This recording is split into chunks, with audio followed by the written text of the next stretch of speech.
Okay, Bien, good afternoon, everyone.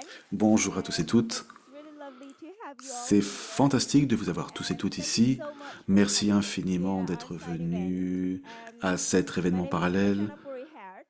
I'm Je a m'appelle program officer Ashana and Puri-Hertz et je the suis responsable de programme Sustainability and Thematic Area et dans le domaine du changement um, climatique at Swed Bio, à which is a Swed Bio, biodiversity program qui est un for programme equitable pour la development biodiversité, pour le hosted at développement the Stockholm durable et Research Center at équitable, Stockholm University. qui est basé à l'Université de Stockholm dans le Yeah, département de it's very développement durable. lovely Et c'est vraiment to be here fantastique in d'être Cali ici, and to be à able Cali, to see you all et d'être en here mesure de tous vous gathered voir here for our very rassemblés ici pour interesting cet événement conversations parallèle pour de la exploring the role conversation of human exclusive et rights comment based approach to explorer biodiversity and le climate action. rôle de l'approche basée sur les So droits humains there's pour une just some approche areas that we would pour really une like action to share climatique. with Et nous you the aimerions partager outcomes avec that vous les have résultats been Swed de tout Bio cela. together with Et BestNet, with Swed Bio the avec BestNet BestNet, Biodiversity and qui est le Ecosystem réseau des services Network pour la in biodiversité et partnership with l'écosystème en UNEP, partenariat, une but initiative en with partenariat avec UNESCO le International PNUD and UNESCO, et avec together with l'UNESCO et UCAN, the d'autres Climate organisations, avec Development l'UNEP Knowledge Network in WEMC Sakali,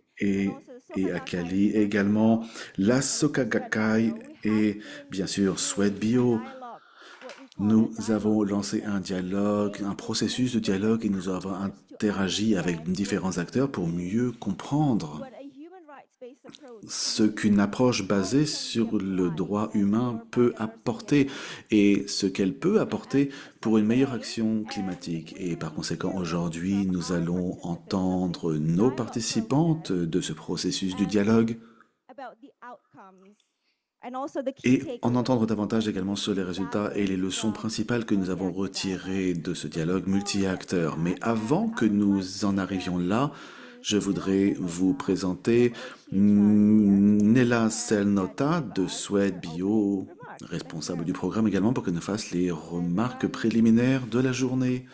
Bonjour à tous et toutes. Hi everyone.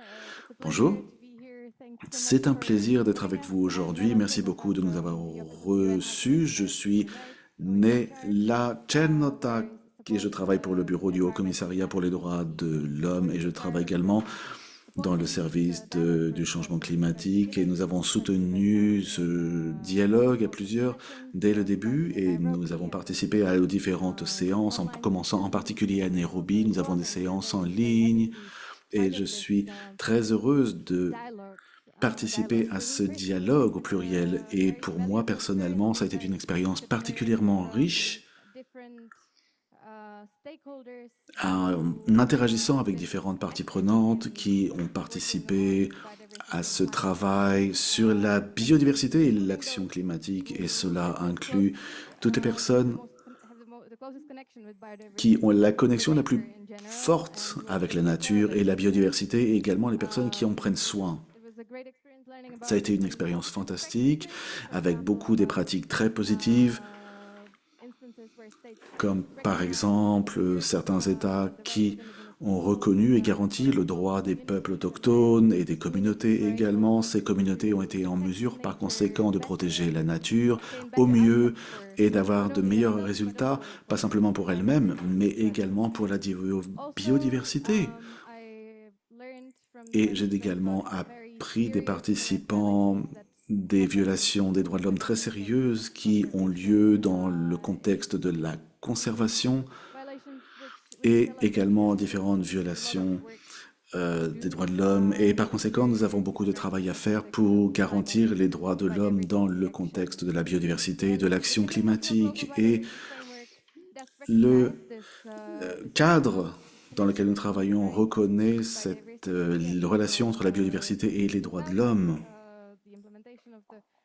Et par conséquent, cette mise en pratique de ce cadre doit vraiment être basée sur une approche orientée sur les droits de l'homme et par conséquent, nous avons des lignes directrices, des directives à mettre en place pour la biodiversité et l'action climatique, comme par exemple le groupe de gestion de la biodiversité des Nations Unies, à laquelle je participe, et qui c'est un groupe coordonné par l'UNEP WEMC et qui également fournit des directives justement pour tout cela. Et ce sont des directives et par exemple le Conseil des droits de l'homme a mis en place une résolution et sur la diversité et la biodiversité et les droits de l'homme qui reconnaît l'interconnexion entre la biodiversité et les droits de l'homme. Et c'est très important dans le contexte du Conseil des droits de l'homme. Et cela met également en avant l'importance de la défense des défenseurs des droits de l'homme et le lien entre la discrimination et les inégalités dans le contexte des lois de biodiversité et contre le changement climatique, et par conséquent c'est une résolution primordiale. Et nous sommes très heureux de savoir que la Colombie et le Costa Rica ont travaillé avec le Conseil des droits de l'homme et faire en sorte que cette résolution a été adoptée. Et maintenant, c'est l'heure de faire en sorte que la COP16 puisse élaborer davantage sur ces points et rendre opérationnelle cette approche basée sur les droits humains et ça garantir qu'elle est bien mise en pratique. Et il faut considérer les droits de l'homme tout au long de cette décision. Par exemple, les actions climatiques et en faveur de la diversité doivent être en lien avec les droits de l'homme, doivent répondre en basé sur des questions de genre. Et bien sûr, il y a déjà du langage en lien avec les droits humains qui sont très importants justement pour garantir l'action climatique et le changement de la question de la biodiversité. Et c'est particulièrement important qui ne concerne pas simplement les États, mais également les entités privées, car ils ont une responsabilité qui vise à respecter les droits de l'homme. La COP16 doit également se concentrer sur le droit des peuples autochtones et des communautés autochtones et doivent adopter un programme qui met les droits humains au cœur de leur action.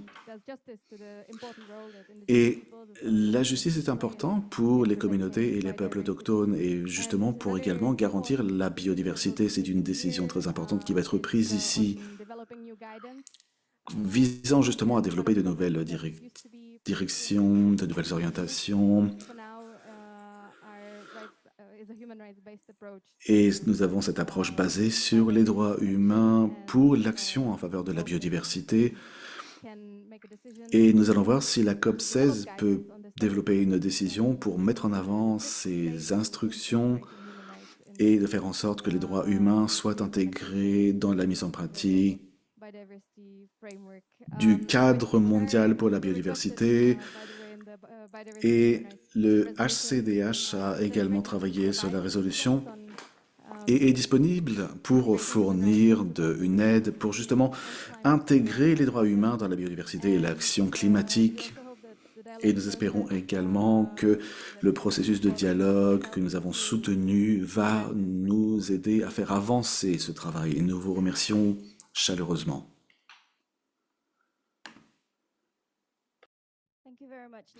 Merci infiniment, Nela, pour cette remarque préliminaire. Eh bien, avant que nous passions à nos chers panélistes et différentes personnes qui nous rejoignent en ligne également, je me posais simplement la question, parce que nous avons parlé du processus de dialogue multi-acteurs, et je voulais savoir si c'est tout à fait clair pour tout le monde. J'ai déjà mentionné très rapidement au début de la conférence depuis mai 2024.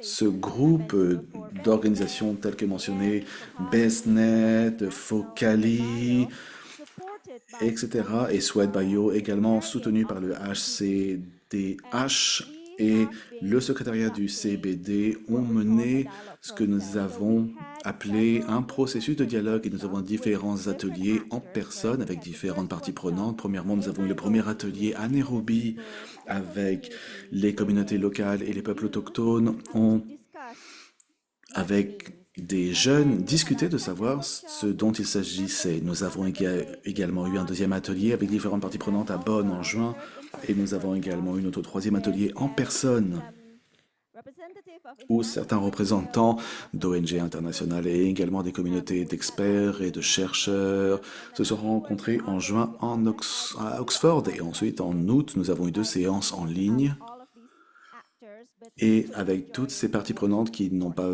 pu nous rejoindre au cours des ateliers précédents. Et tout cela s'est passé en personne et en ligne, et tout cela a culminé dans un dialogue multi-acteurs qui s'est tenu juste avant l'ouverture de la COP 16 et qui va se passer avant le 18 et le 19 octobre. Et nous avons ces différents acteurs qui se sont réunis et ont participé à ces ateliers et nous leur avons permis de parler les uns avec les autres et de se comprendre les uns les autres. Cette perspective qui nous permet d'avoir ce dialogue et d'aller de l'avant. Et par conséquent, nous sommes très reconnaissantes de tout, pour tous les co-organisateurs et organisatrices, de toute l'énergie qui a été amenée. Ça a été fantastique, le travail qui a été mené. Et je ne vais pas en dire davantage. Je vais maintenant passer la parole à ma chère collègue qui est en charge de la modération de ce panel. C'est Madame Nadia Citas du CDKN et qui va nous en dire davantage. Et maintenant, je vais vous passer la parole et j'espère que vous allez apprécier ce panel. Merci à tous. Merci beaucoup d'être venus. Comme nous l'avons dit, nous avons interagi avec différents groupes et nous avons un ensemble éclectique de tout ce que nous avons fait ensemble, des représentations visuelles de ce que les personnes ont retenu de nos conversations. Je m'appelle Nadia Citas et je fais partie du réseau de la connaissance du changement climatique et je suis responsable de l'approche des écosystèmes et c'est vraiment au cœur de ce que nous faisons dans notre action climatique. Et autre chose que nous faisons, c'est justement mener ce genre de conversation. Et je suis un petit peu la courtière de cette discussion et nous essayons vraiment de comprendre comment nous pouvons soutenir les différents groupes pour qu'ils soient bien intégrés et qu'ils puissent également intégrer une approche basée sur les droits humains dans ce qu'ils font. Vous n'allez pas seulement entendre ce que j'ai à vous dire, mais nous allons également entendre l'ensemble du panel. Et nous avons différentes personnes qui ont participé à différentes séances d'engagement. Et par conséquent, nous avons Mrinalini Tinarai, qui est directrice de Women for Biodiversity, Erini Sakelari de la C4 ICRAF. Elle est également la coordinatrice du programme pour la jeunesse et également l'initiative Landscape. Nous avons Merci Ambani du SSN au Kenya. Nous avons également à voir en ligne Maria Cristina Cifuentes de l'État colombien qui a participé à notre atelier et qui est responsable de l'équipe pour la paix et pour le développement. Elle est également un leader de la paix de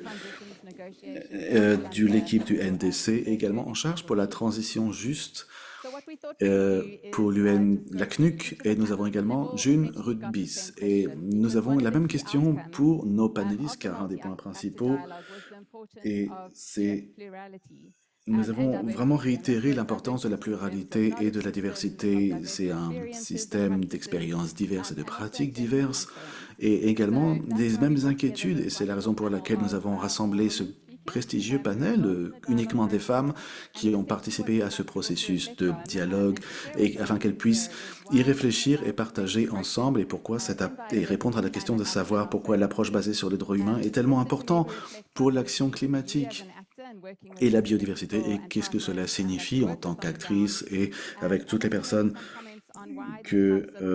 pourquoi ce genre de dialogue collaboratif était vraiment important pour me faire avancer notre objectif et de travailler de manière beaucoup plus collaborative. Et je vais maintenant me tourner vers vous en premier, Tina, pour que vous partagiez un petit peu votre opinion. Merci, j'espère un petit peu que vous allez m'entendre. Je suis un petit peu, fait un peu beaucoup de bruit, mais tout va bien. Je vais laisser les autres panélistes parler également, mais en tout cas, merci beaucoup de m'avoir donné la parole. Et je voudrais parler en premier, comme l'a dit Nadia, de la manière collaborative dont nous travaillons. Et ma collègue qui est assise à côté de nous a pris des notes et la question est de savoir, c'est que nous devons construire cette solidarité grâce à cette collaboration. Sans cette solidarité et cette action collective en commun, nous allons travailler en silo et c'est ce que nous avons également vu au niveau du climat, au niveau de la biodiversité. C'est important d'assurer ce que nous faisons. Si vous regardez les droits humains et si vous n'avez pas les mêmes fondamentaux pour que les autres suivent, et nous allons travailler chacun dans son coin. Et je voulais contextualiser tout cela, car cette année est une année cruciale, car après nous avoir raté les trois les aimants, et en particulier la CNUC, la CPD, la biodiversité et la Convention sur la Terre, tout le monde se rassemble pour la première fois et ça n'arrive pas souvent. Et nous espérons également que toutes les discussions que nous allons entreprendre au cours de la COP16 vont également mettre en place des normes pour les autres conventions des Nations Unies et les droits humains sont primordiaux. Et nous devons également comprendre que le CBD, la Convention sur la biodiversité de la COP15, a ouvert la voie et a reconnu les droits de l'homme comme étant les concepts principaux dans le cadre de la section C pour justement garantir la transparence, la responsabilisation. C'est un moyen de nous assurer que tous les objectifs vont être bien mis en pratique. Et ce que nous voyons également, et c'est mon point de vue personnel, c'est que nous voyons également un influx important de personnes à la COP, et c'est la COP la plus volumineuse de l'histoire, et je suis très heureux, et je vois que nous avons beaucoup de personnes qui disent également que nous voulons vraiment utiliser ce temps pour avoir une grande foule pour le climat et la biodiversité. Et la question, je veux juste savoir, pour qui est-ce la première COP? Levez la main, c'est votre première COP. Combien d'entre vous sont allés à la COP climatique? Bien. Et par conséquent, c'est très important de voir que vous êtes là, car c'est crucial. Et je vais me baser sur la perspective de la CBD, c'est-à-dire la Convention pour la biodiversité. Et je vais vous dire que des éléments primordiaux et l'interaction entre la biodiversité et le climat, c'est que le pilier de la CBD, parce que nous nous concentrons principalement sur la conservation. Et ce que nous voulons voir, c'est que nous avons les trois piliers de la biodiversité, c'est la conservation, l'utilisation durable et l'accès et le partage bénéfique des ressources. Et c'est un problème très complexe. Nous devons comprendre que le Conseil des droits de l'homme a une résolution et nous devons comprendre également que le droit à avoir un accès à un environnement durable a également été adopté et c'est ce que nous espérons voir, c'est que la première COP, après que cette résolution a été adoptée, et il y a différents éléments, comme par exemple, pas simplement du plan d'action sur la stratégie nationale, mais également le cadre de suivi avec différents indicateurs, et également la biodiversité au niveau côtier, la DSI. Et encore une fois, je voulais vous dire que la question des droits humains ne doit pas simplement concerner la conservation, mais cela doit vraiment être la fondation pour toutes les politiques, pour la biodiversité et l'action climatique. Et il y aura peut-être d'avoir d'autres experts climatiques, mais un exemple que je voudrais vous souligner, c'est que je vois, c'est la discussion sur la transition juste. La transition juste et propre, et c'est crucial de faire en sorte que la CBD soit forte sur ce point. Et je pense que vous devez vous assurer vraiment que l'élément qui a été mentionné par une convention sœur ne devrait pas être trop dilué dans les discussions que nous allons avoir. Et en parlant de là où je viens, nous nous sommes engagés avec la CBD et nous essayons de voir comment nous pouvons avoir cette approche basée sur le droit humain, c'est en se basant sur le genre. Et comme vous le savez tous, Nous avons le cadre sur la biodiversité qui a également mis des objectifs en termes d'égalité de genre et cela nous offre un chemin pour regarder la Convention par le biais du genre. Et nous devons avoir une participation inclusive de l'ensemble de la société. La moitié de la population, ce sont des femmes et elles ne sont pas là. Et nous espérons par conséquent, c'est que le NB SAPS sont extrêmement importants parce que le NDC vont être là et nous avons différentes politiques et de stratégies qui doivent être mises en pratique par les États pour que le cadre pour la biodiversité soit totalement mis en place. Et encore une fois, c'est important, c'est un indicateur. Et à la COP 15, il y a eu un ensemble d'indicateurs qui ont été adoptés pour l'ensemble de la KMGBH. Et il s'agissait vraiment de rendre opérationnel la KMGBF, le cadre mondial pour la biodiversité de Kunming et de Montréal. Et ce que nous recherchons avec cela, c'est bien sûr d'avoir un indicateur, mais c'est qu'il n'y a pas un indicateur pour évaluer les progrès qui ont été faits par les différentes parties et les actions qui ont été prises pour garantir qu'il y ait une bonne réponse d'une question du genre pour la KMGBF.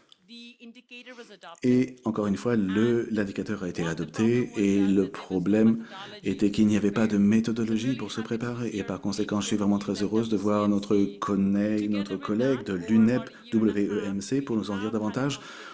Et puisque nous avons un processus consultatif pour développer les données, et c'est ce que nous nous sommes bien préparés pour cette COP, et nous avons dit c'est fantastique, vous avez cette action pour le genre, cet objectif pour le genre, très bien, vous avez dit que vous n'avez pas de manière pour évaluer vos procès, mais cette fois-ci nous sommes arrivés avec des métadonnées pour que vous puissiez les adopter, et que vous ayez des indicateurs, et c'est comme cela que nous regardons les choses, car nous parlons des défendeurs des droits de l'homme, nous parlons également de la finance, ce sont des éléments importants, en particulier pour le plan d'action pour le genre, et nous devons aller encore plus en avant pour savoir comment nous pouvons avoir des processus inclusifs et également des actions concrètes pour faire avancer le travail de la KMGBF. J'avais beaucoup d'acronymes, vous avez entendu, je vais m'arrêter là, mais si vous avez différentes questions, et je serai très heureuse d'y répondre si vous avez des questions. Merci beaucoup, Tina.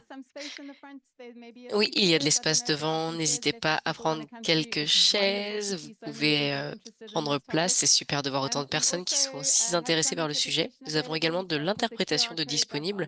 Il y a un QR code sur l'écran. Si vous voulez le scanner, nous avons de l'interprétation en espagnol et en français. Donc maintenant, on va peut-être continuer. Nous allons écouter... June, je vous donne la parole maintenant à vous. Merci beaucoup. Je voudrais déjà simplement dire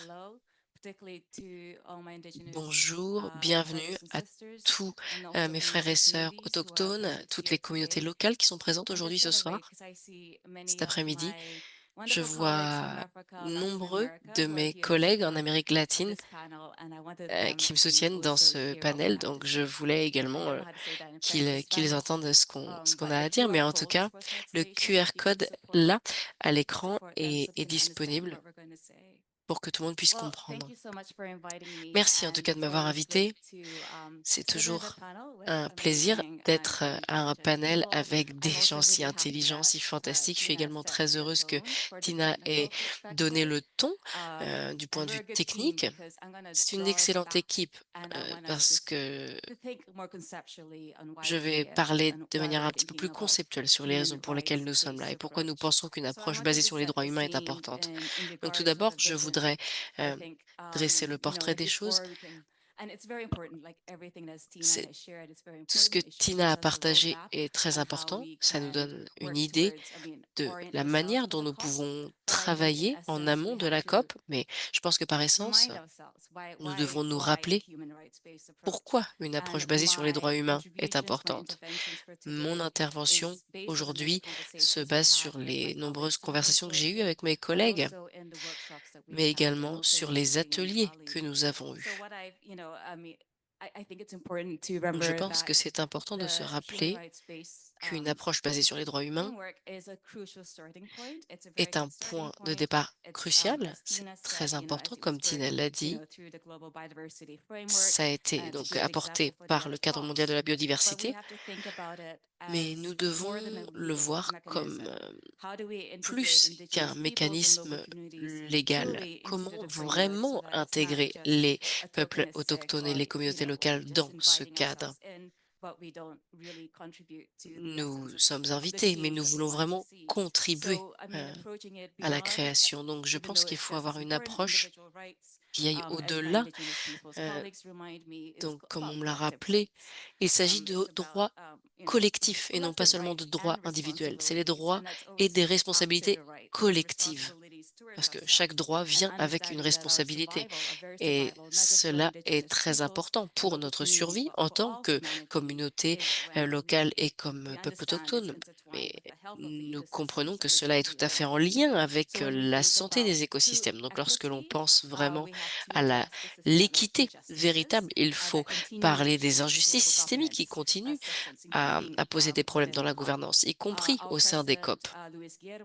Luis Guillermo, dans le consortium, nous a rappelé que le cadre doit évoluer pour refléter les réalités des communautés. Donc lorsque l'on parle d'inclusion, cela doit aller au-delà d'une simulation dans le cadre mondial de la biodiversité. Mais où est-ce que l'on peut commencer à transformer ce système pour vraiment transposer nos valeurs? Comment est-ce qu'on peut créer cet espace pour les structures autochtones? Comment est-ce que l'on peut opérer les droits légaux, mais vraiment comprendre nos relations profondes des peuples autochtones en tant qu'êtres humains avec les terres, l'eau et tous les êtres humains? J'ai également réfléchi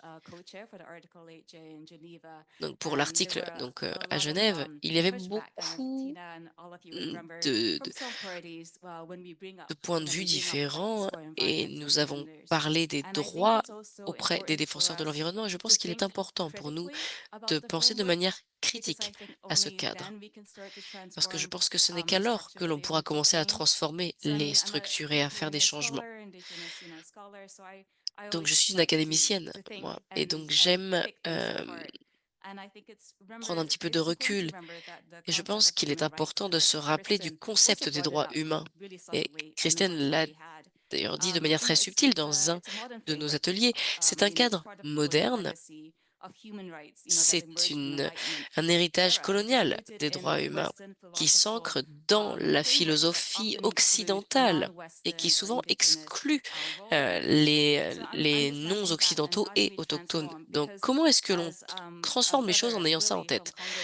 Parce que au Congo, j'ai un collègue qui m'a rappelé que les droits humains font partie de notre ADN. Peut-être que nous, on l'appelle pas comme ça, mais le concept et les responsabilités sont les mêmes au sein des communautés pour protéger les territoires. Donc, il faut comprendre la résistance à ce cadre de la part de différentes parties. Il faut comprendre qu'il y a des alliés parfois à avoir. Par exemple, il y a la fragmentation des responsabilités, des charges. Souvent, on sépare les droits humains des droits envers la nature et il faut comprendre que d'un point de vue autochtone, cela va ensemble. C'est une responsabilité qui se trouve au même niveau. Donc, il faut comprendre que les droits humains, pour ce cadre, sont vraiment complètement liés à la nature. Il y a également les peurs d'un paradigme de développement.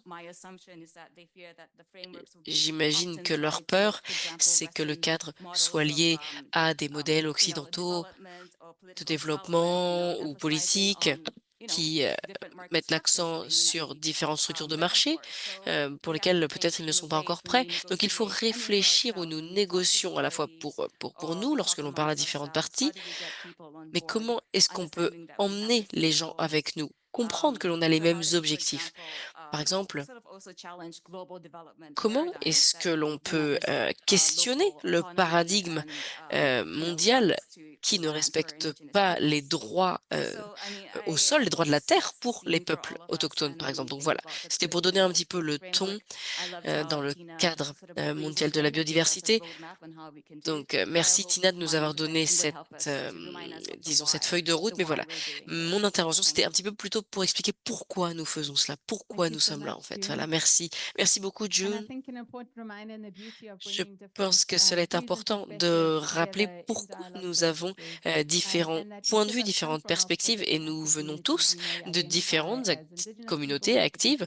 Nous nous identifions pas forcément en tant que peuple autochtone, mais peut-être en tant que femme, en tant qu'académicien, en tant que jeune. Nous avons tous des voix différentes et nous sommes tous autour de la même table. Et donc c'est très important de nous rassembler autour du même endroit et de comprendre vraiment les réalités sur le terrain. Donc maintenant, je voudrais donner la parole à Amri Nani sur le travail que vous faites, mais voilà également votre part dans le processus de dialogue. Bonjour tout le monde. Alors, je vais me rapprocher un petit peu du micro. Oui. Alors, je suis vraiment honorée, très reconnaissante d'être là aujourd'hui. Je suis ravie de continuer de passer après ce que l'on vient d'entendre et c'est très en lien avec la conversation que j'ai eue ce matin avec Samy, un ami à moi, qui me parlait de la résistance envers cette approche basée sur les droits humains de la part de plusieurs partis. Tout d'abord au niveau politique, mais également pour ceux qui trouvent ça très anthropocentré, la perception que voilà, il ne faut pas oublier que ce sont les peuples autochtones qui ont poussé pour que l'on puisse réellement rassembler les droits humains, la culture, la nature. Donc, merci de nous le rappeler. Et merci également d'avoir dépeint la politique plus large tout à l'heure. Donc, avant de rentrer dans le cœur de ma réflexion, de mon travail et de l'atelier superbe auquel j'ai participé, pardon, je voudrais reconnaître plusieurs éléments, peut-être au nom de mon alors peut-être non, justement pas au nom de mon organisation, mais plutôt d'un point de vue personnel. On parle de droits humains dans, des endroits qui ont été violés par, le colonialisme pendant de nombreuses années. Certains pays où il y a beaucoup, de meurtres envers des défenseurs de l'environnement. Donc nous parlons ici de d'approches fondées sur les droits humains alors que les droits humains sont violés à Gaza et ailleurs où il y a des actions militaires. Donc je pense qu'il est très important pour toute convention qui parle de biodiversité de nature ou autre de reconnaître que l'on ne peut pas parler de tout cela si on ne parle pas de justice et de paix. Donc merci de m'avoir donné 1 minute pour mentionner cela. Et maintenant, je vais remettre mon chapeau du point de vue de mon organisation plutôt. Donc, je suis ravie d'avoir l'opportunité de travailler avec une organisation donc qui met les droits au centre de ses activités, de ses discussions. Nous essayons d'apporter notre petite contribution et de changer le récit pour savoir qui fait la conservation, qui fait la restauration, qui est en charge, qui a la connaissance, qui a le financement pour donner à des personnes qui ont déjà une vision au sein des communautés. Parce qu'il s'agit des droits humains, bien sûr, de comprendre le paysage autour, de comprendre ce qui est bon pour vos enfants, de ce qui va venir après vous. Je pense que c'était extrêmement intéressant de se retrouver dans cet espace très sécurisé. Les organisateurs ont vraiment réussi à créer un endroit où l'on pouvait parler de manière ouverte. Donc, nous avons travaillé en tant que travailleurs donc d'ONG, d'ING, des professionnels, de la société civile. Je sais qu'il y en a beaucoup, mais combien d'entre vous ici, par exemple, travaillent pour des sociétés les sociétés civiles, pour des ONG? Super. Donc peut-être que vous ne serez pas forcément d'accord avec ce qu'on a pu voir ensemble, mais en tout cas, c'est important que vous soyez là. C'est important d'avoir une pluralité d'opinions. Mais tout d'abord, je pense que quelque chose que l'on pourra rapporter chez nous après cette réunion, c'est que toutes les institutions, les ONG, les ONI internationales, tout d'abord, nous devons arrêter de parler. Nous devons écouter. Nous devons mieux écouter. C'est-à-dire vraiment écouter nos partenaires et non pas forcément les bénéficiaires. Il y a des partenaires sur le terrain, dans les communautés, avec les peuples autochtones, des organisations, tout type d'organisations. Ce sont nos partenaires et nous devons les écouter au lieu de parler à leur place ou parler plus fort qu'eux. Il faut réellement les amener dans tous les espaces afin de les écouter parce que c'est la cause que nous soutenons. Et cela ne doit pas seulement être théorique, mais réellement mis en pratique. Et il s'agit par exemple également de la distribution de ressources. Il faut vraiment inventer, réinventer des mécanismes qui permettent vraiment au financement de, de, de sauter le niveau national, subnational, mais vraiment d'aller sur le terrain directement, que ça aille directement à ces organisations. Un autre élément, je pense, qui est vraiment en lien avec les droits humains dont nous avons parlé beaucoup, et j'ai d'ailleurs entendu le mot avant, c'est la décolonisation du savoir. C'est-à-dire comment est-ce qu'on produit des connaissances, du savoir, qu'est-ce que l'on met en avant en termes de connaissances et de savoir. Et il y a des ONG, il y a des plateformes, il y a des liens qui nous permettent de travailler ensemble. Donc nous devons le pratiquer, le mettre en pratique.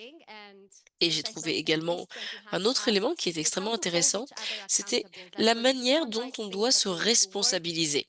Pour que cette approche fondée sur les droits humains fonctionne, il faut que l'on soit responsable. Et il y a eu par le passé des fonctionnements de coalition, je me souviens plus d'ailleurs du nom, mais il y avait cette femme fabuleuse qui a fait ça pendant plus de 30 ou 40 ans et qui a dit que par le passé, toutes les organisations se retrouvaient et euh, étaient responsables les uns en face des autres pour tout le progrès, pour la restauration, pour la conservation, pour aller vers quelque chose de nouveau et puis peut-être d'inclure de nouvelles zones à conserver ou à restaurer, d'aborder de nouvelles politiques. Mais en tout cas, ils travaillaient ensemble, ils progressaient dans la même direction. Ils ne restaient pas uniquement sur leurs anciennes pratiques, leurs anciennes façons de faire. Donc voilà. Et ensuite, la dernière chose peut-être que j'aimerais dire là avant de passer la parole, c'est qu'il y avait différentes langues parlées. Euh, il y avait des ONG, par exemple, qui travaillent plutôt sur le lobbying auprès des gouvernements. Ensuite, il y avait d'autres personnes qui travaillent plutôt sur d'autres aspects. Donc, ce qui est ressorti, c'est comment est-ce que l'on peut utiliser cette variété d'activités, cette pluralité de visions, de points de vue, pour que l'on puisse être entendu. Et pour ceux euh, qui sont plus marginalisés, j'aimerais arrêter d'utiliser ces termes parce que j'aimerais qu'ils soient reconnus en termes de droits humains. Donc, je pense que je vais m'arrêter là. Donc, merci, merci beaucoup. Thank you so much, Irini. Merci An beaucoup. interesting thing that a lot of the participants were working at different scales and trying to Et advance this d'autres agenda. participants ont travaillé à We have différentes échelles, diversity of effectivement. Il actors y avait toute in une the nation diversité states, in the d'acteurs et des participants États as well. So membres it was qui étaient very également interesting là to en tant also que hear what participants. their Donc c'est needs très are. intéressant So de lots voir of willing comment parties eux that perhaps souhaitaient in their participer. experiences of Donc nous how avons various people are actually implementing entendu human rights-based euh, approaches la and what are the manière dont multiple sort of différentes benefits that personnes, they have différentes that way. variétés So it was very d'organisations interesting. mettent en œuvre les And droits humains. maybe I'll hand over Donc to peut-être que maintenant je vais Irini, donner who la is parole à talking la through some prochaine of the work you have to do personne. with actors on the ground. pour parler des différents acteurs sur le terrain. Merci beaucoup. Je m'appelle Massi Abani, je viens du Kenya et je travaille pour Seed Service. Nous travaillons avec des femmes, des jeunes et avec les autochtones principalement. Nous faisons partie de cette discussion depuis Nairobi et nous avons beaucoup parlé sur la Terre et nous avons également eu une réunion à Alba. Et nous avons vu que chaque action que l'on fait pour diminuer le changement climatique, etc., tout ne peut pas fonctionner de manière isolée. Il faut avoir des liens et entre, il y a des droits. Et aujourd'hui, les droits concernent les communautés. Donc aujourd'hui, nous devons apprendre, apprendre et réapprendre, continuer d'apprendre. Il ne faut pas que ce soit une approche seulement du haut vers le bas, mais plutôt du bas vers le haut. Ces communautés ont des connaissances, elles ont des structures existantes pour diminuer le changement climatique. Il y a des mécanismes où nous avons également de la conservation pour la biodiversité. Et par exemple, aujourd'hui, si je prends l'exemple du Kenya,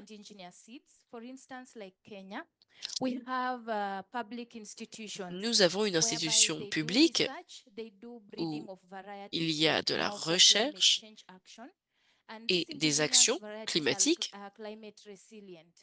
Et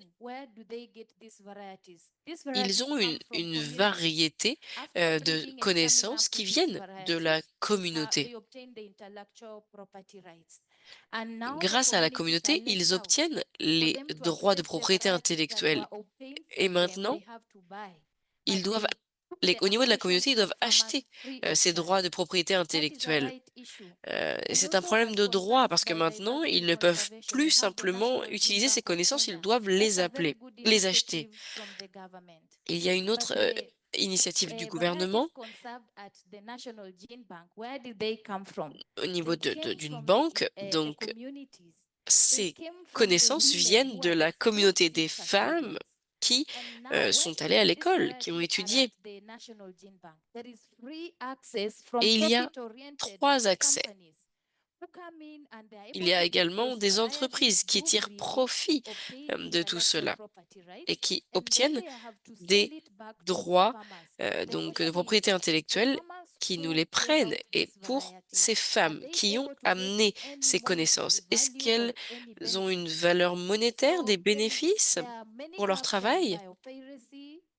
Donc, il y a beaucoup de sujets sur la piraterie. Nous avons de la conservation, mais où est-ce que les droits démarrent pour, par exemple, les agriculteurs aussi? Nous devons poser ces questions-là. Ce dialogue nous a aidés à voir que les accords mondiaux doivent être liés au niveau national et au niveau local, car si il y a une déconnexion, comment est-ce que l'on peut faire des rapports et à qui?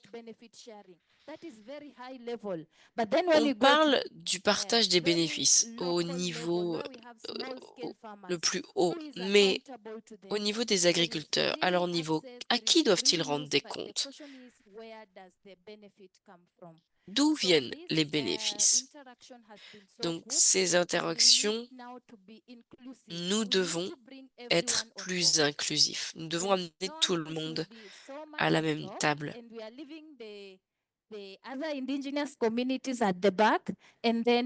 laisse les peuples autochtones à l'arrière et nous devrons les mettre en avant. Merci.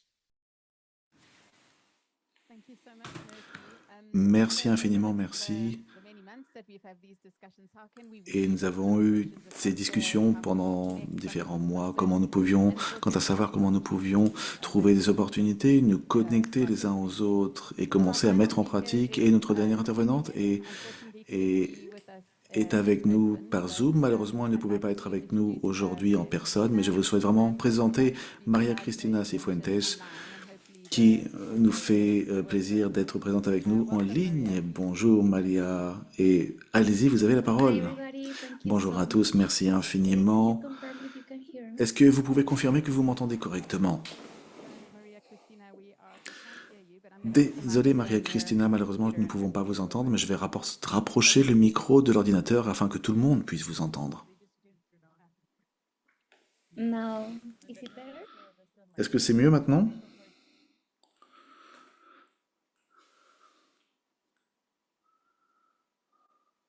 Is it better now?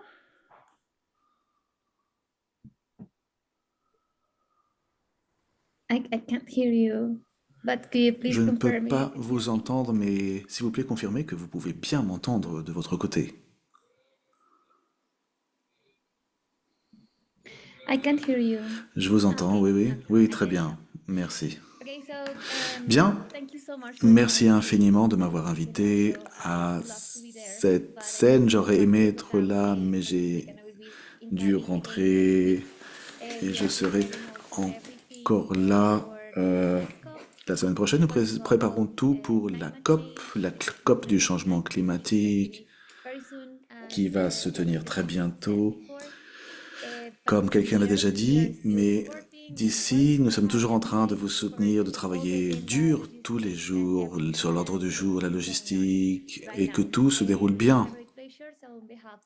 Donc c'est vraiment un plaisir, et au nom de l'État colombien, et en particulier du ministère de l'Environnement de la Colombie, nous sommes heureux de faire partie de ce panel et de parler de notre expérience en tant que ministre, de la manière dont nous approchons les droits de l'homme.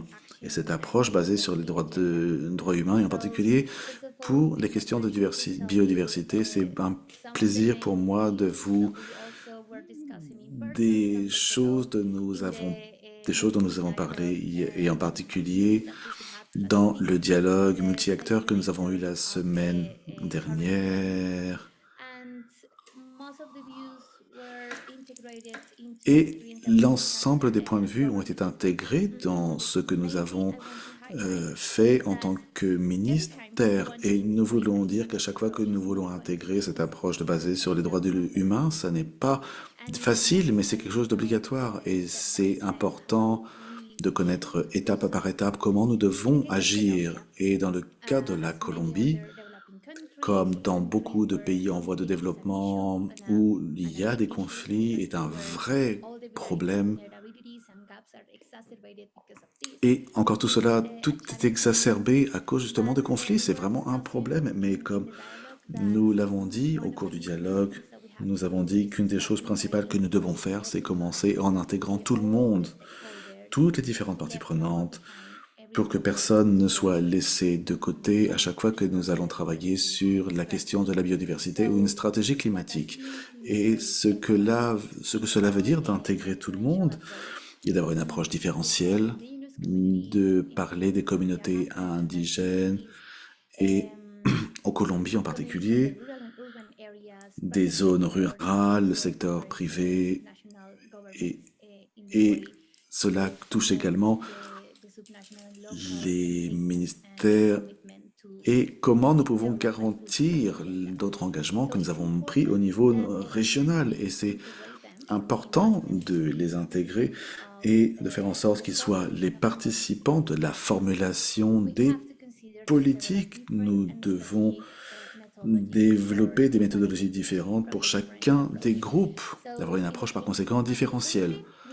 Dans notre pays, nous avons développé cette année les ateliers sous-nationaux, et le NDC en Colombie va avoir également une section particulière pour la biodiversité, et c'est comme ça que nous pouvons intégrer tout cela de manière très pratique. Par conséquent, nous intégrons les deux conventions à notre politique nationale, et pour ce faire, nous avons développé des ateliers avec le secteur privé et également les autorités sous-nationales.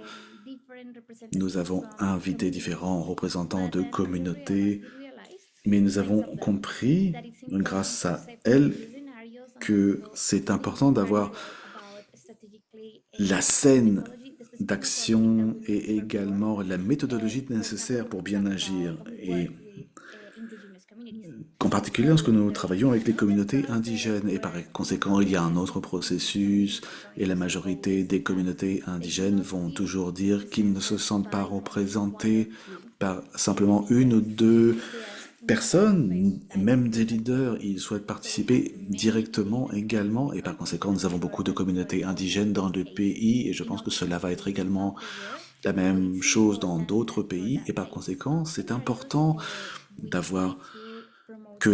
savoir que dans ce scénario, nous travaillons avec des stratégies spécifiques de participation pour ces communautés, pour avoir davantage de voix entendues autour de la table et les intégrer dans le processus de décision. Et c'est comme cela que nous avons pu intégrer une approche basée sur les droits humains dans notre dialogue.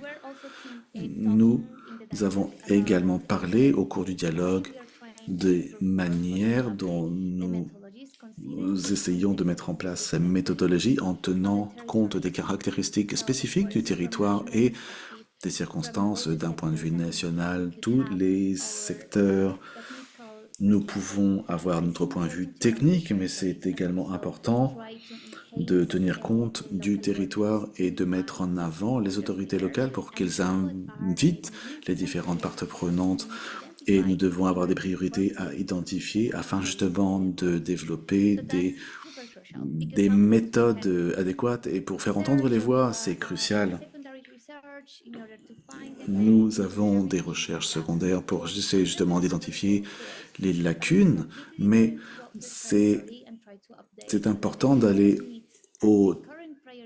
dans les territoires pour savoir quels sont leurs besoins actuels, car nous voyons que tout cela change, et cela change en fonction des nouvelles circonstances et des plans de développement qui se déroulent actuellement. Par exemple, dans notre pays et au niveau sous-national, nous avons les maires et les gouverneurs de Colombie doivent formuler des plans de développement tous les 4 ans. Et ces plans de développement doivent intégrer le climat et la biodiversité, mais formulés avec toutes les parties prenantes dans le territoire. Et c'est une des suggestions principales que nous voulons fournir aujourd'hui. Et de plus,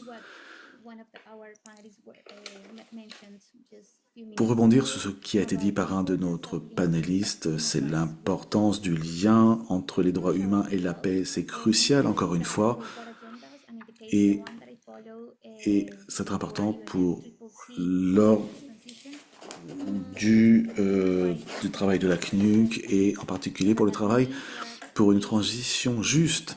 Et par conséquent, nous demandons que les droits humains soient intégrés dans le texte de la décision finale qui va être adoptée par la COP 29 et nous allons continuer à travailler sur la transition juste et les droits humains car cela va nous permettre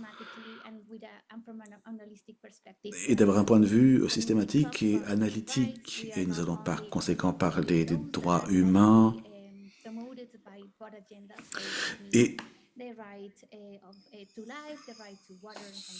cela veut dire inclut également des droits comme le droit à l'eau, droit à la nourriture, avoir des moyens de subsistance adéquats, le droit au développement, etc.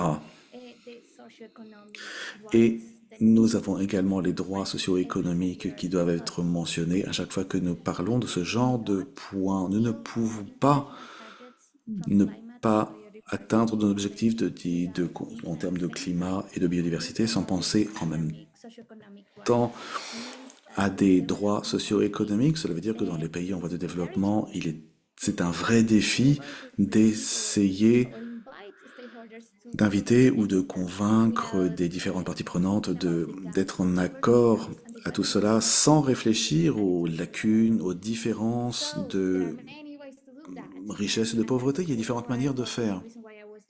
Et c'est la raison pour laquelle j'ai travaillé sur ce plan de développement local, car à chaque fois qu'une autorité sous-nationale a la possibilité d'avoir un plan de développement complet et peuvent réfléchir à la manière dont ils vont travailler justement pour réduire ces écarts de richesse. Et c'est une opportunité réelle de faire la promotion d'une approche basée sur les droits humains et les questions de justice pour la majorité d'entre elles. Et c'est également crucial. Et d'un point de vue sensible en termes de conflit, il est important de comprendre qu'à chaque fois, nous essayons d'avoir une approche basée sur les droits humains, là où il y a un conflit interne ou externe. Nous, comme nous le voyons actuellement au Moyen-Orient, en Europe et dans d'autres pays dans le monde, nous devons également considérer que nous n'avons pas simplement d'avoir un plan d'action pour la paix, mais c'est une paix relative. Cela veut dire que nous nous concentrons à réduire les conflits dans les pays en voie de développement. Et à chaque fois que nous essayons d'intégrer une approche basée sur les droits humains, nous avons différentes lacunes à résoudre et nous avons 23 objectifs pour l'ordre du jour de la biodiversité et nous avons également différents objectifs. Et c'est vraiment important pour la mise en pratique de ce plan pour la biodiversité. Et c'est important d'avoir ce scénario pour mettre en pratique tout ce que nous devons faire. Et quels sont ces leviers?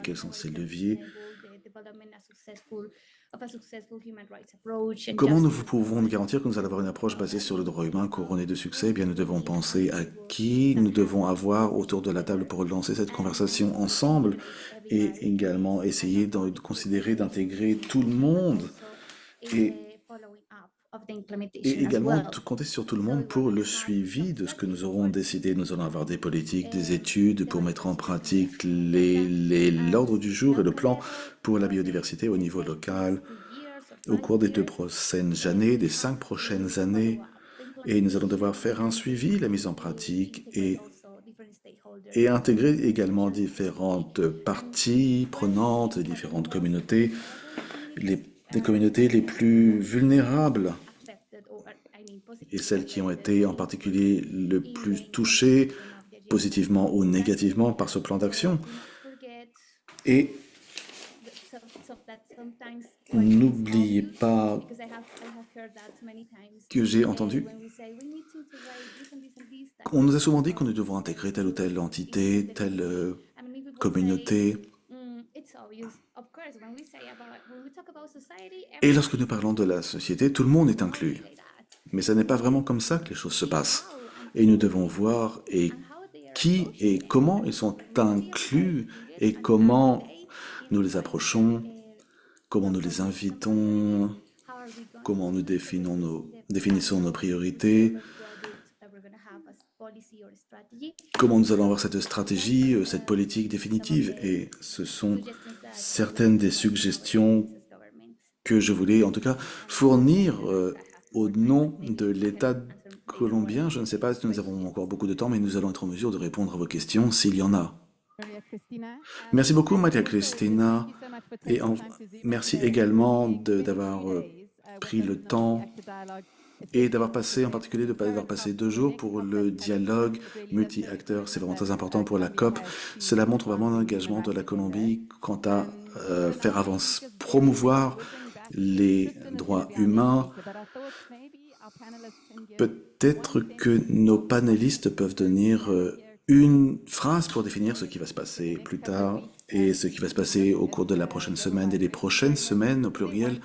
Et en une seule phrase, ce que vous aimeriez dire au public et ce que le public devrait garder à l'esprit après.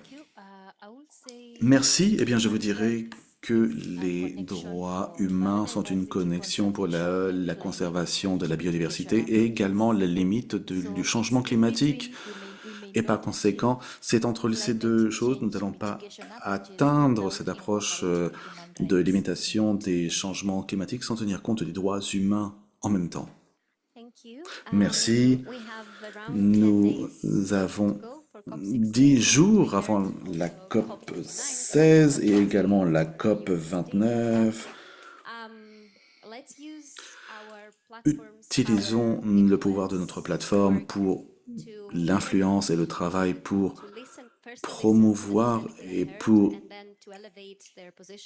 écouter les personnes, en particulier les personnes indigènes qui ont une représentation, la société civile, les femmes, les jeunes ont des représentations et par conséquent, nous devons utiliser votre pouvoir pour faire quelque chose.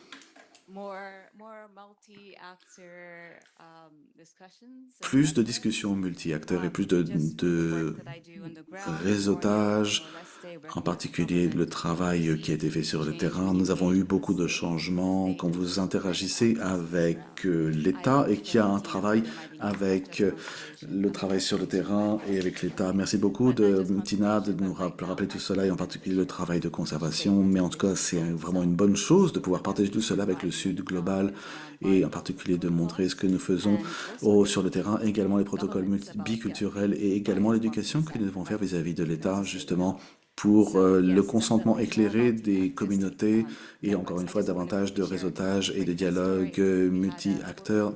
J'ai une anecdote. Nous avons une personne du Maroc et elle ne comprenait pas vraiment la question du racisme parce qu'elle ne comprenait pas le terme de race et elle a dit à la fin de la discussion qu'il était désormais temps de socialiser les droits dans son pays. Et encore une fois, c'est un changement fantastique que nous avons vu grâce à une journée dans un atelier. Oui.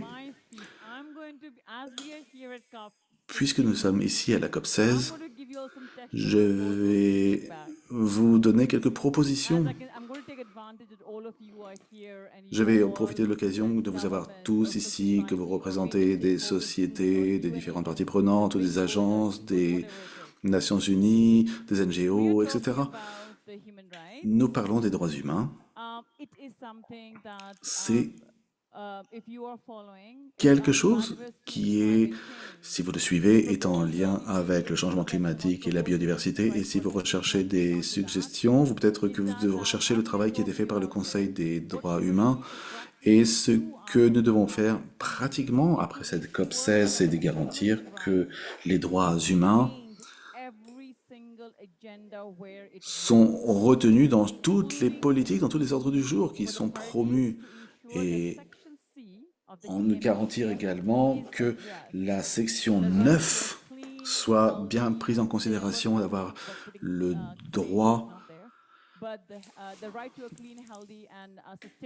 et un environnement propre, durable et salubre qui doit être important. Je vais demander à toutes les personnes, quand vous allez repartir, et si vous travaillez avec des différentes délégations, assurez-vous que toute formulation en lien avec les droits humains soit conservée, afin que nous puissions le faire progresser. Nous sommes ici, mais vous devez comprendre que la CBD se tient tous les 2 ans, et si vous avez cette opportunité ici, nous devons également utiliser cela pour le changement climatique et pour les autres domaines. Faites en sorte que nous conservons cette formulation en lien avec les droits humains au cours des 2 prochaines semaines. Merci beaucoup. Simplement, pour rebondir sur ce qu'a dit Tina sur le groupe de travail sur les droits humains et la biodiversité, vous avez un code QR et ils ont travaillé énormément au cours des dernières années pour développer des directives et il y a également des directives spécifiques en lien avec les points qui vont être négociés au cours des prochaines semaines. Et si vous êtes intéressé, n'hésitez pas à venir pour scanner ce code QR. Et je vais maintenant passer la parole à Tristan du secrétariat. Merci beaucoup au nom du secrétariat pour le travail que vous avez fait au sein du secrétariat de la Convention sur la biodiversité biologique et comment vous avez participé à ce dialogue et comment nous pouvons faire avancer cette conversation. Merci Nadia. Bonjour tout le monde. Je m'appelle Tristan Tyrrell et je suis le responsable de la gestion des programmes biodiversité, climat et terre sèche. Donc la COP 29, la COP 16, effectivement, je les ai bien en tête pour les mois à venir. Donc je ne fais pas partie de l'équipe du secrétariat, le GH, mais j'ai eu l'honneur de faire partie de tout ce processus et ça a été une excellente expérience d'apprentissage depuis le début. Je pensais comprendre ce qu'étaient les droits humains, ce qu'était une approche fondée sur les droits humains, et on m'a souvent corrigé. Et même encore aujourd'hui, à chaque fois dans tout ce processus, j'apprends quelque chose de nouveau, je réévalue mes propres perceptions, mes, mes préjugements sur les manières dont les choses fonctionnent, le fait que je pense partir donc d'une pensée européenne, donc les perceptions que j'ai de la manière dont les gens sont en lien avec leur environnement, les dépendances de qui est engagé et envers qui et quoi. J'ai une perspective qui est certainement une perspective très différente de la plupart des gens ici. Donc, j'ai vraiment aimé ce processus déjà au niveau personnel.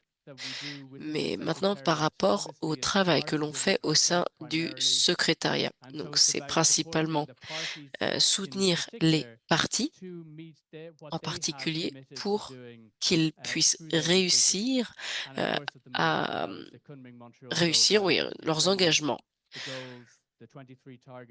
avec les cibles 2030 et de faire en sorte que l'on puisse atteindre la vision de 2050, d'être en harmonie avec la nature. Donc si on regarde les termes des objectifs, des cibles, du cadre mondial, oui, tout à fait, il y a des biais par rapport à certaines formulations qui sont utilisées. Mais il y a de la place pour l'interprétation nationale, comment chaque parti peut interpréter cela suite à ce cadre mondial développé à Montréal il y a 2 ans. Et ensuite, comment est-ce qu'ils peuvent développer leurs stratégies et plans d'action nationaux pour la biodiversité.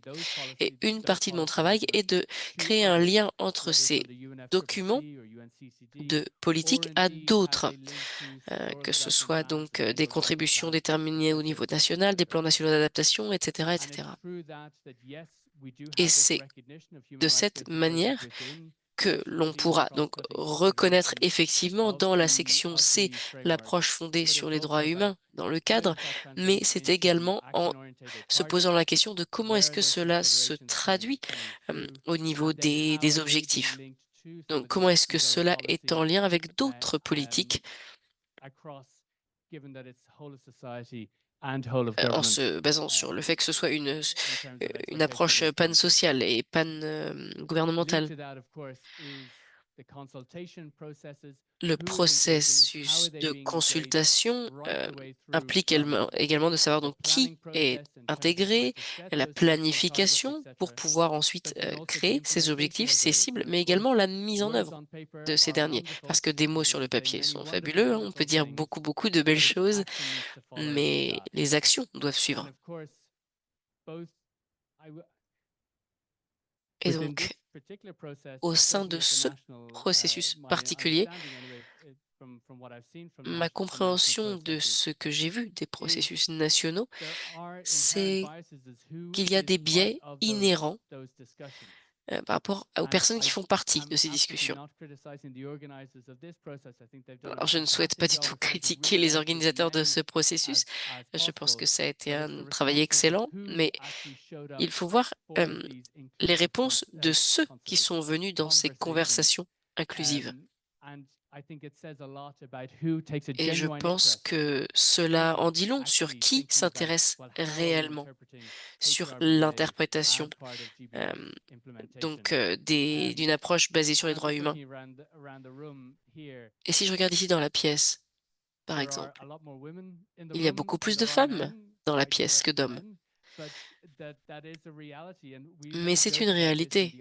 Et on a fait une plaisanterie là-dessus lors de l'événement à Oxford qui concernait la recherche et les communautés des ONG. Il y avait 2 hommes, moi inclus, et un autre homme qui venait d'Indonésie. Et cela était une vraie réflexion des personnes qui s'impliquent dans ces conversations.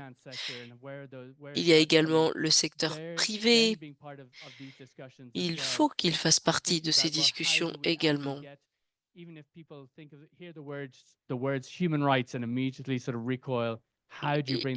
Comment est-ce que l'on peut amener à la même table les personnes qui, lorsqu'elles entendent droits humains, tout de suite se retirent, mais dans un contexte national, sous-national, et encore une fois, ici, au niveau international, il faut vraiment réfléchir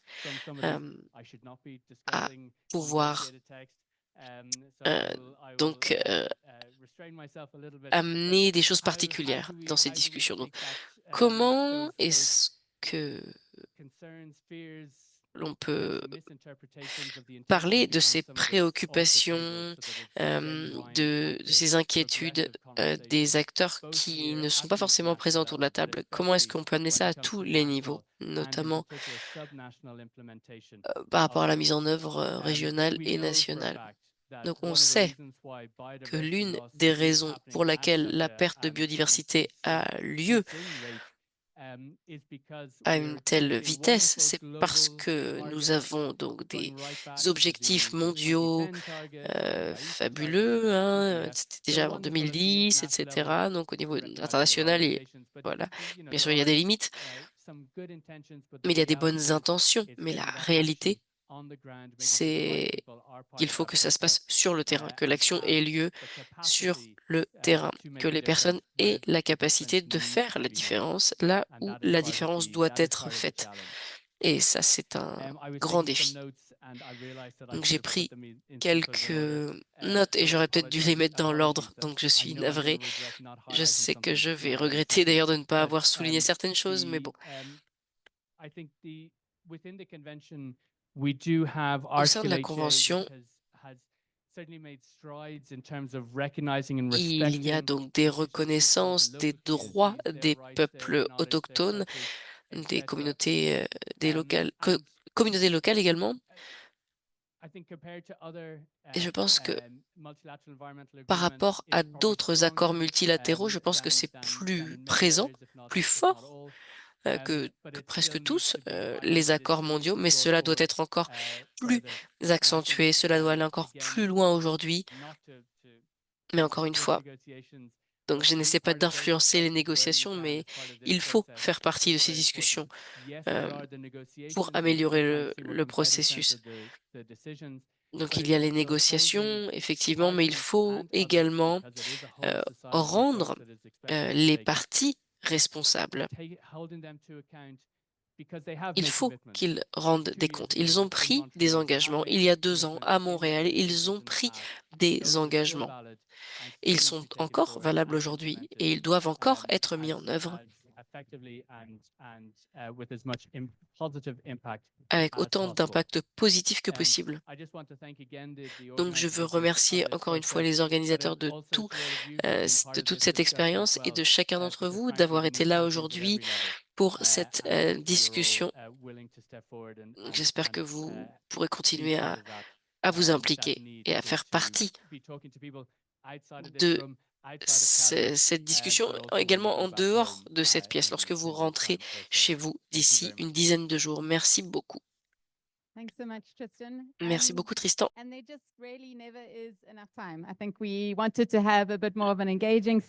Je pense que nous n'avons plus beaucoup de temps. Malheureusement, on aurait bien aimé que ce soit peut-être plus interactif, mais nous n'avons pas beaucoup de temps là. Donc, enfin, en tout cas, on n'a pas encore terminé. Ne quittez pas la pièce. Nous voudrions également remercier donc différentes personnes avant de partir et il y a de la nourriture également, si vous le souhaitez. Donc, merci beaucoup, Nadia. Alors, au nom de Swep Bio, je voudrais remercier déjà notre reconnaissance envers tous les participants qui sont venus pour avoir partagé leur expérience, leurs connaissances lors de ce processus. Nous souhaitons également remercier tous les co-organisateurs, BestNet, CDKN, CGI, Focali et également le Haut Commissariat des Nations Unies aux droits de l'homme, ainsi que le secrétariat de la Convention sur la biodiversité. Par rapport au programme sur la biodiversité, Swep Bio travaille avec divers acteurs et diverses organisations pour aborder le besoin urgent et croissant concernant la biodiversité. Et c'est une menace pour l'humanité et cela menace également les droits humains. Donc nous travaillons avec une approche holistique pour connecter, faire des liens entre les acteurs et les systèmes, pour briser les séparations entre l'action environnementale et la protection des droits humains et pour essayer donc de soutenir toutes les initiatives dans ce sens. Nous sommes guidés par une conviction, celle que le plus efficace est de partir d'une approche fondée sur les droits humains. Et nous pensons que des processus de dialogue équitable, soutenus par des principes pour la biodiversité, est un levier important pour une approche pansociale.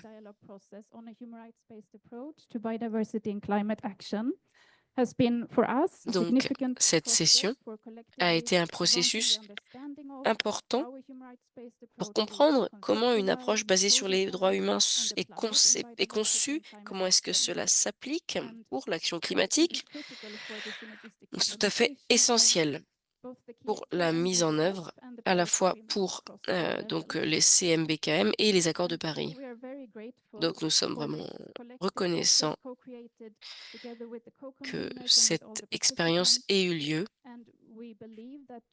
et nous pensons que grâce à cela, nous avons une plus grande connaissance, une plus grande compréhension des approches basées sur les droits humains pour l'action climatique et pour la biodiversité. Et nous souhaitons amplifier cela à l'avenir. Nous serons ravis de continuer ensemble pendant la COP, mais également après. Et nous soulignons le fait que nous avons besoin de toujours plus de ressources, d'acteurs pour continuer dans ce parcours. C'est un appel urgent également pour nous aujourd'hui. Voilà, je vous remercie.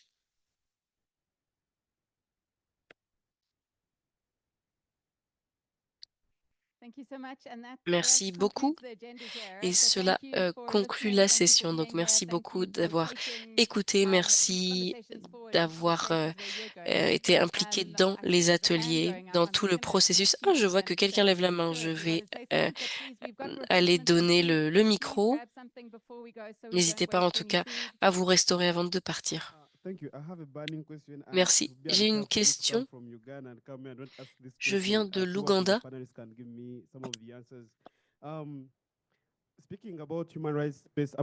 Quand on parle d'une approche basée sur les droits, quelque chose sur lequel on insiste, c'est le droit des personnes, le droit des communautés qui sont en première ligne. Il y a des personnes que l'on doit défendre. Quand on regarde partout, par exemple, la Colombie a défendu les peuples pour défendre la biodiversité. Mais il y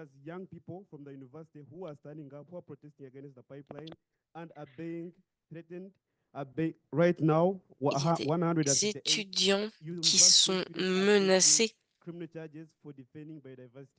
pour avoir défendu la biodiversité. Il y a des personnes de la communauté en première ligne. En plus,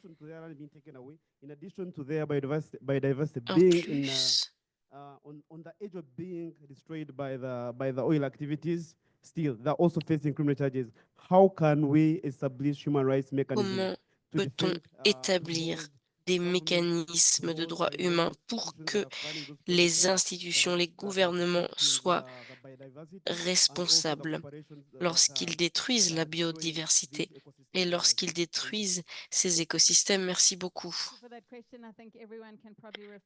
Merci. Je pense que chacun va pouvoir y réfléchir. Je ne pense pas que l'Ouganda soit isolé dans ce cas-là. Je ne sais pas si quelqu'un souhaite répondre. Oui, tout à fait. Merci beaucoup. C'était un rappel puissant.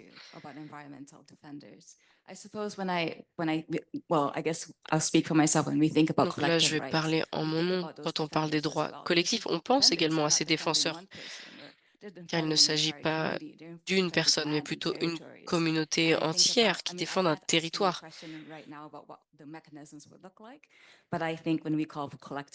Alors, je ne peux pas dire quels seraient ces mécanismes, mais en tout cas, il faut bien entendu inclure les défenseurs de l'environnement et que les États soient responsables. Et lorsque l'on attaque ces défenseurs, on attaque toute une communauté, on attaque tout le monde. Donc, je suis contente que vous ayez souligné ça, en tout cas au nom des communautés sur le terrain. Merci beaucoup. Je souhaiterais également ajouter quelque chose, même si nous devons nous arrêter.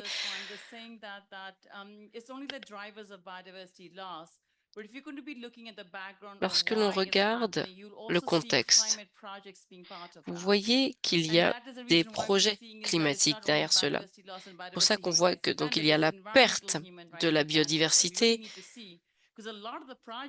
et de nombreux projets sont soit pour l'agriculture, pour le maïs ou alors pour les puits de carbone. Donc il faut qu'on regarde cette intersectionnalité entre les deux. Par exemple, en Asie, d'où je viens, la perte de biodiversité a lieu, mais c'est à cause des barrages qui sont utilisés pour l'énergie propre. Donc il faut vraiment regarder comment les projets de développement, guidés par l'aspiration d'être donc neutre en carbone, ont un effet combiné en fait. Donc il faut que l'on associe nos points de vue pour ne pas penser en silo, pour que les défenseurs de la biodiversité puissent comprendre pourquoi est-ce que l'on protège cette forêt, en particulier même s'il y a une mine de charbon dedans.